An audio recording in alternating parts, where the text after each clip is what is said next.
Câu chuyện về 3 điều cổ nhân khuyên không nên nói, bài học còn nguyên giá trị cho sự an yên tâm hồn. Lời mở đầu, hành trình tịnh hóa khẩu nghiệp. Kính chào quý vị và các bạn đang lắng nghe Nhân Tâm Audio. Chúng ta đang cùng nhau trên hành trình khám phá chiều sâu của nội tâm, tìm về sự bình an và thấu hiểu những quy luật tinh tế vận hành cuộc sống. Một trong những khía cạnh quan trọng nhất trên hành trình ấy mà cổ nhân xưa nay vẫn luôn nhấn mạnh chính là lời nói. Lời nói không chỉ là âm thanh vang vọng bên ngoài, nó còn là dòng năng lượng chảy từ bên trong tâm hồn chúng ta. Lời nói có thể là suối nguồn mát lành tưới tẩm, hay là ngọn lửa thiêu đốt, là mũi gai đâm chích. Mỗi lời chúng ta thốt ra đều mang theo nhân quả, định hình nên số phận và các mối quan hệ của mình. Người trí tuệ hiểu rằng, muốn tâm an, muốn cuộc sống thuận hòa, trước hết phải tịnh hóa được khẩu nghiệp những năng lượng tiêu cực phát ra từ miệng lưỡi. Trong vô vàn bài học về lời nói, có 3 kiểu lời nói đặc biệt mà cổ nhân khuyên chúng ta nên nhận diện rõ ràng và buông bỏ. 3 gốc rễ cần nhận diện. 3 kiểu lời nói độc hại này, như những hạt mầm xấu trong khu vườn tâm thức, nếu không nhổ bỏ sẽ cản trở con đường tìm về sự an nhiên của chúng ta. Đó là: thứ nhất, lời nói mang tính tuyệt đối; thứ hai, lời nói của sự oán giận, than vãn; và thứ ba, lời nói của sự khoe khoang, chấp ngã. Chúng ta hãy cùng nhau chiêm nghiệm về bản chất và tác hại sâu xa của từng loại lời nói này. Chiêm nghiệm thứ nhất, buông bỏ lời tuyệt đối. Điều đầu tiên chúng ta cần nhận diện và buông bỏ, đó là lời nói mang tính tuyệt đối. Đây là kiểu nói thể hiện sự chắc chắn tuyệt đối, không lay chuyển, không có chỗ cho sự tương đối, cho những khả năng khác hoặc góc nhìn khác. Mọi chuyện nhất định là như thế, cái này không thể nào khác được, ai cũng đều.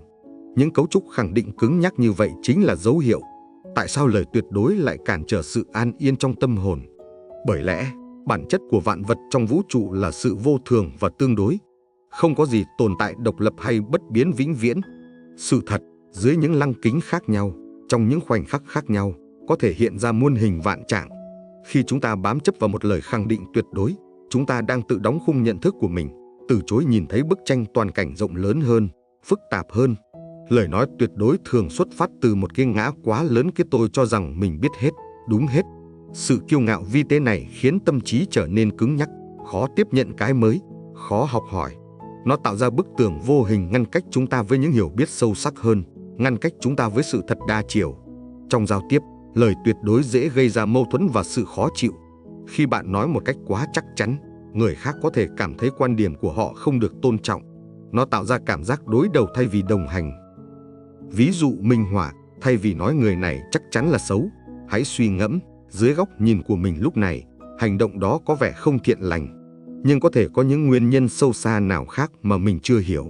Thay vì nói điều này luôn luôn dẫn đến thất bại, hãy chiêm nghiệm, trong kinh nghiệm của mình, con đường này thường gặp khó khăn, nhưng liệu có cách nào để vượt qua, hoặc có những yếu tố mới nào có thể thay đổi kết quả? Hãy học cách sử dụng ngôn từ khiêm tốn, linh hoạt, thêm vào những từ như có thể, có lẽ, theo quan điểm của tôi, trong trường hợp này, dưới góc nhìn này. Đó không phải là sự yếu đuối, mà là biểu hiện của một tâm trí rộng mở, khiêm cung và trưởng thành. Buông bỏ lời tuyệt đối là buông bỏ sự chấp ngã vào nhận thức hạn hẹp của bản thân. Chiêm nghiệm thứ hai, tịnh hóa lời oán giận, than vãn. Điều thứ hai chúng ta cần tịnh hóa trong lời nói, đó là lời oán giận, than vãn.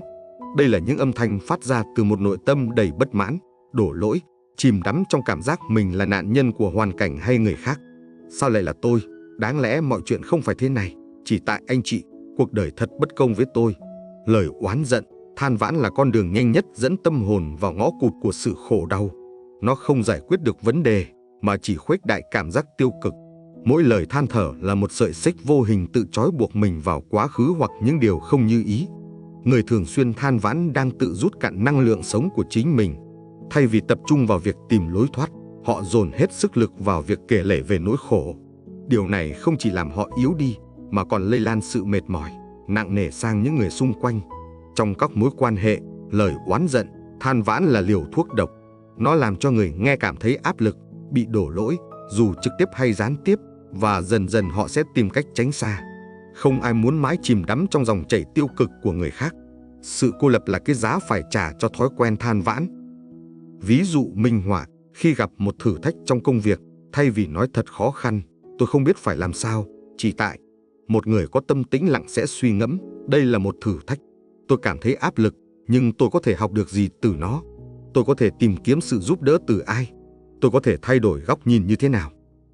Ví dụ khác, trong một mối quan hệ gặp trục trặc, thay vì than vãn về sự tệ bạc của đối phương, hãy nhìn lại chính mình. Trong tình huống này, vai trò của tôi là gì? Tôi đã phản ứng ra sao? Tôi có thể giao tiếp khác đi để mang lại kết quả tốt hơn không? Tịnh hóa lời than vãn không có nghĩa là không được bày tỏ cảm xúc. Chúng ta có thể chia sẻ về khó khăn, về nỗi buồn, nhưng hãy làm điều đó với một tâm thế tìm kiếm sự thấu hiểu. Lời khuyên hoặc đơn giản là được lắng nghe một cách chân thành, thay vì chỉ trút bỏ gánh nặng tiêu cực lên người khác và chìm đắm trong vị thế nạn nhân.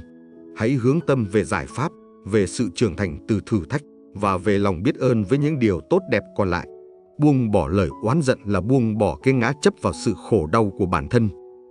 Chiêm nghiệm thứ 3, buông bỏ lời khoe khoang.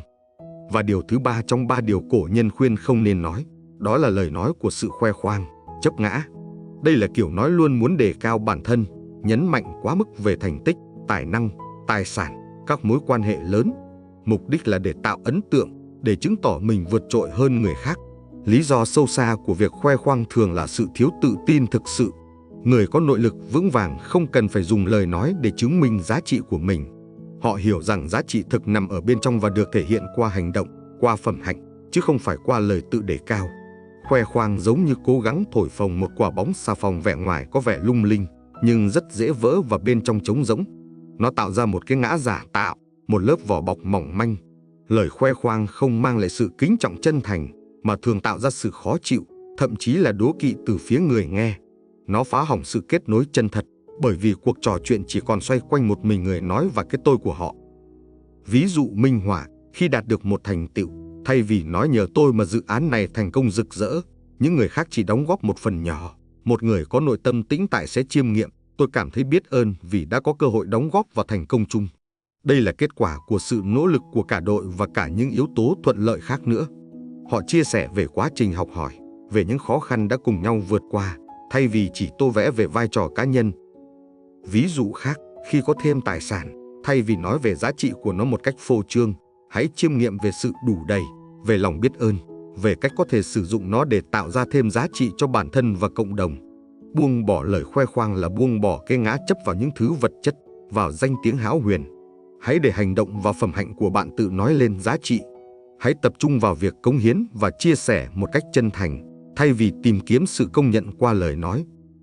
Tổng kết, lời nói là con đường về tâm an. Lời tuyệt đối, lời oán giận than vãn, lời khoe khoang, 3 kiểu lời nói này, suy cho cùng, đều là biểu hiện của một nội tâm còn nhiều chấp ngã, còn nhiều dính mắc vào cái tôi, vào hoàn cảnh, vào được mất. Nhận diện được chúng đã là một bước tiến lớn trên hành trình tịnh hóa tâm hồn. Để thực hành buông bỏ, hãy bắt đầu bằng sự quan sát chính mình, lắng nghe những gì mình nói hàng ngày, nhận diện những hạt mầm tiêu cực đang muốn trồi lên. Sau đó, hãy thực hành chánh niệm trong giao tiếp. Trước khi nói, dừng lại một nhịp, hỏi tâm mình, lời này có cần thiết không? Có chân thật không? Có mang năng lượng thiện lành không? Có giúp ích cho mình và cho người không? Và cuối cùng, hãy nuôi dưỡng nội tâm bình an, khiêm nhường và biết ơn. Khi tâm đủ đầy, chúng ta không cần dùng lời nói để lấp đầy khoảng trống hay chứng tỏ bản thân. Khi tâm an, lời nói tự nhiên sẽ an hòa. Lời kết, gieo hạt giống thiện lành. Hãy nhớ rằng, mỗi lời chúng ta nói ra là một hạt giống. Gieo lời ác sẽ gặt quả khổ. Gieo lời than vãn sẽ thu hút thêm bất hạnh. Gieo lời khoe khoang sẽ tạo ra khoảng cách. Nhưng nếu chúng ta gieo lời chân thật, lời yêu thương, lời trí tuệ, chúng ta sẽ gặt hái được sự bình an, niềm tin yêu và những mối quan hệ tốt đẹp. Cầu chúc cho mỗi quý vị và các bạn luôn có ý thức chọn lựa ngôn từ, buông bỏ những lời nói độc hại, để mỗi lời thốt ra là đóa hoa thơm, góp phần kiến tạo một cuộc sống an nhiên, tự tại cho chính mình và cho những người xung quanh. Nếu bạn cảm thấy những giá trị này ý nghĩa, xin đừng quên nhấn like, đăng ký kênh và rung chuông thông báo để chúng ta không bỏ lỡ nhau trong những chương trình tiếp theo. Hãy chia sẻ video này, lan tỏa vòng tròn an yên đến những người bạn thương yêu. Nhân Tâm Audio luôn ở đây, đồng hành cùng bạn trên con đường tìm về trí tuệ và hạnh phúc đích thực. Một lần nữa xin chân thành cảm ơn quý vị và các bạn đã lắng nghe. Hẹn gặp lại quý vị và các bạn ở những chương trình tiếp theo.